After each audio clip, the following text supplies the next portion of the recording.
We are here with yet another awesome video for your viewing pleasure, plus updates and reviews on the WrestleMania that stunned many viewers. Join us now as we review the night's events and offer our reviews and analysis as we regard the good, the bad, and the ugly.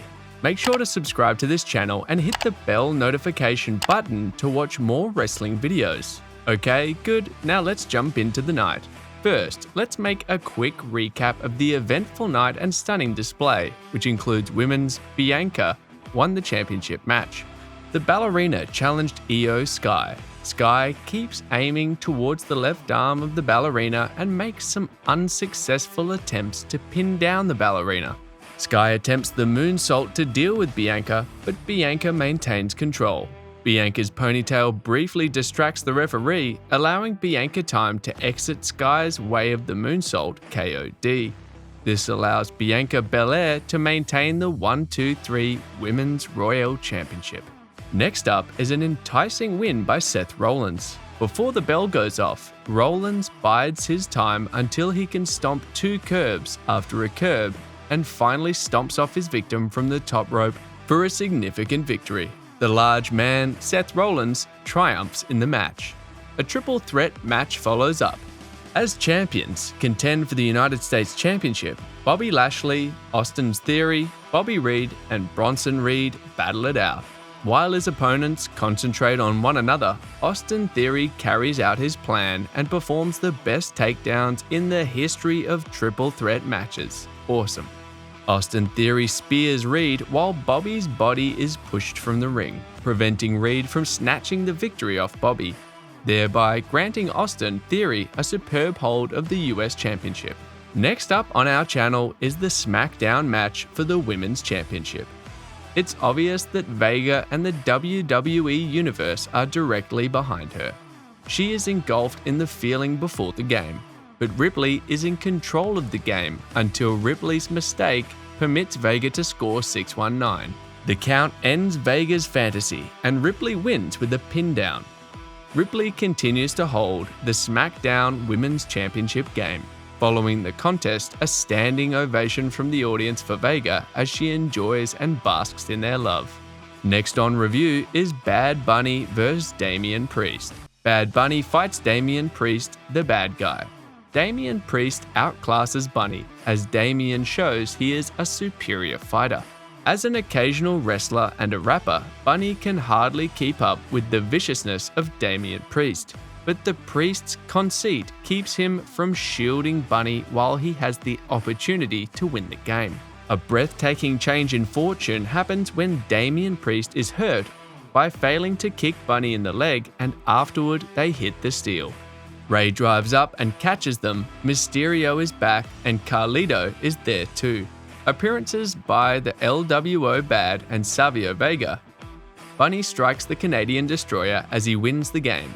Bunny is enthralled. What a match. Next is a 6-man tag match between Matt Riddle, Kevin Owens, and Sami Zayn, going against Jay and Jimmy Uso's lineage, as well as a solo successful fighter Sikoa.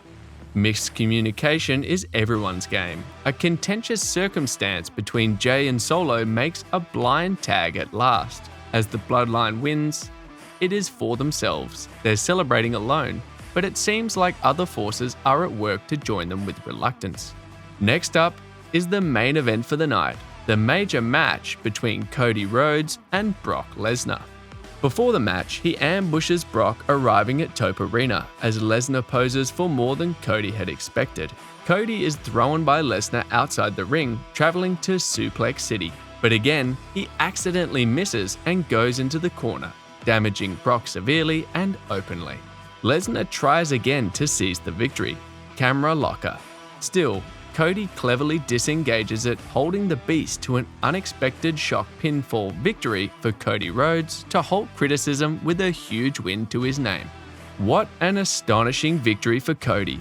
So what are the show's good, bad, and ugly episodes? Well, let's find out.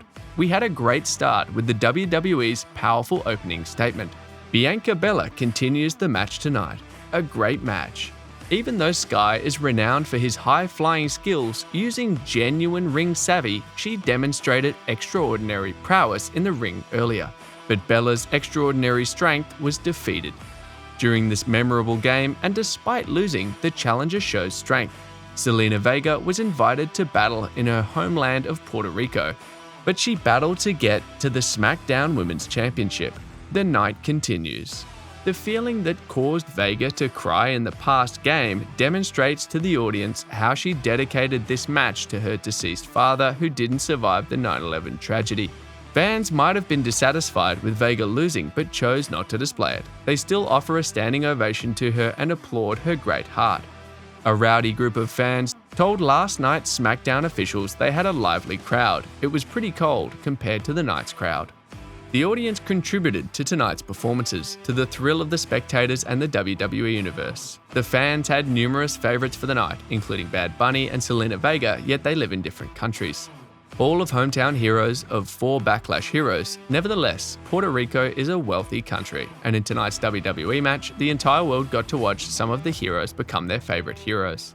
Earlier, I spoke of the past and the present. Salvia Vega, a former wrestler, appeared. However, that was up to Bad Bunny. Carlito also showed that it was just the beginning while the Bad Bunny against Damian Priest match was on. Dave Savio also delivered food in this manner. Consequences for Dominic and Finn Balor. Bunny was permitted to wrestle by Mysterio independent of any outside intervention. All tonight's street battle was a good one. The celebrity match between Bad Bunny and Damian Priest of Judgment Day illustrated how to match a famous wrestler with expertise and operate incredibly effectively at first before a street. A combat rule that permitted the capability of using weapons to achieve fighting opportunity versus the Archer of the following notoriety was pre-statistic. A streak that motivated him to continue when he probably could punish his opponent, but they leveled while they pinned him. When the Priest failed to hit, a roundhouse kick caused his leg to become injured. The WWE has here, at last, added a lot of outside interferences, featuring manifestations from Judgment Day, Lito Savia Vega, and The Low. This all made for an entertaining game that created it. It was obvious that the Priest just had himself to blame for failing, and that Bunny's victory was believable. Next, a bloody conflict. The WWE is bringing back blood. The altercation that took place between Cody Rhodes and Brock Lesnar.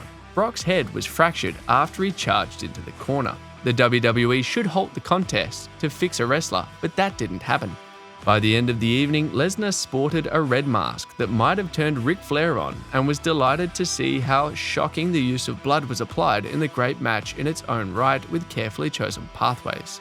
Robbing Lesnar before the contest began. He defeated the Beast by embracing him for a victory that was far-fetched. Solo prevailed in their 6-man contest. It is obvious that Jay and Jimmy are on a distinct page from Solo Sikoa. Solo appears to be on a secret mission, yet it's a mission to kill his brothers.